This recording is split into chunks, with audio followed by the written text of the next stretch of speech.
Шановні українці, українки, весь день триває відновлення після російського удару. Багато роботи. Зараз вже відновили постачання електрики для більше ніж 725 тисяч сімей. Київ, Київщина, Дніпровщина, Кіровоградська область, Черкаси, Чернігів.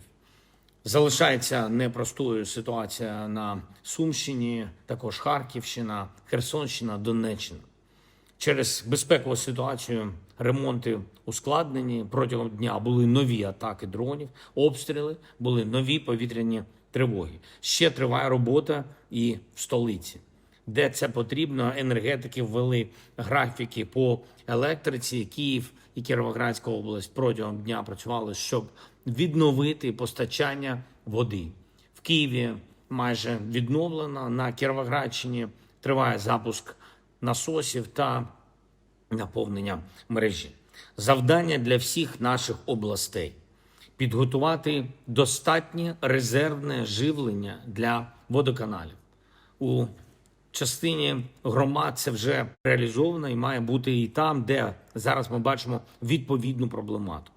Через сьогоднішній удар є постраждалі, зокрема в Києві та в областях.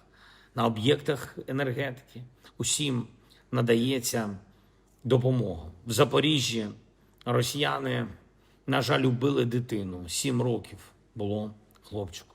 Мої співчуття. Путін, очевидно, користується моментом, коли світ зараз майже всю увагу приділяє можливості встановити мир на Близькому Сході. Більшість держав світу, всі ключові лідери зосередили увагу на тому, що відбувається саме там. І це дійсно хороший шанс досягти справжнього миру після стількох жертв в тому регіоні. Це новий рекорд російської підлості саме в такий момент посилювати терористичний удар, бити саме по життю наших людей.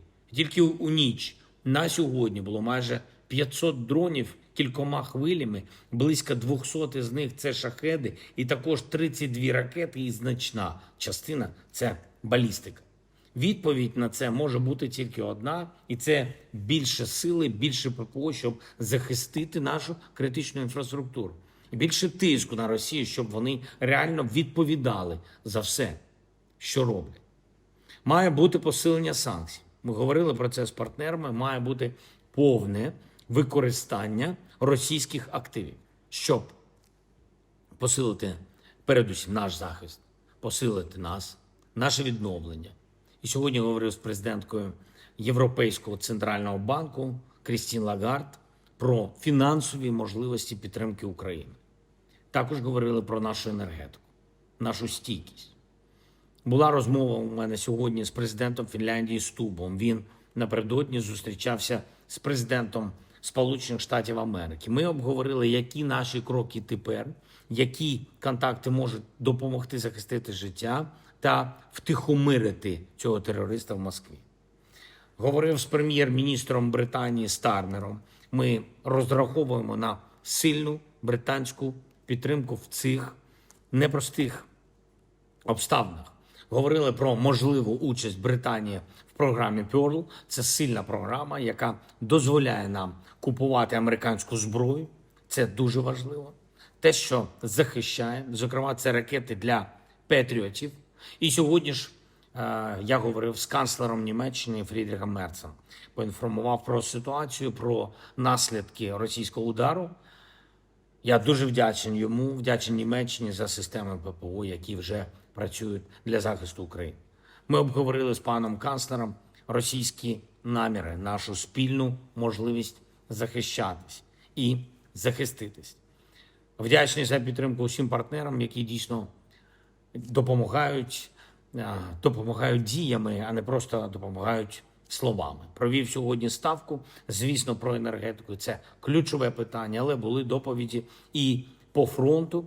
І в районах Добропілля наші сили зламали чергову російську спробу вдарити по наших позиціях. Я провів нараду із усіма, хто відповідає за міжнародний напрямок, уряд, голова Офісу Андрій Єрмак, секретар РНБО, Завдання чіткі, ми їх знаємо, які країни можуть допомогти Україні додатковими системами ППО, ракетами до них. Щодо цього потрібен саме такий результат, про який я говорив з лідерами. На рівні лідерів домовленості є у нас, потрібна робота на рівні всіх наших команд і потрібні відповідні результати. Ми знаємо, які ще країни можуть приєднатися до програми Pearl. Я очікую конкретних результатів комунікації з цими країнами, і наші дипломати мають бути ще активніше щодо цього. Третє – це санкції. Пауза без нових сильних санкцій проти Росії за війну надто затягнулася.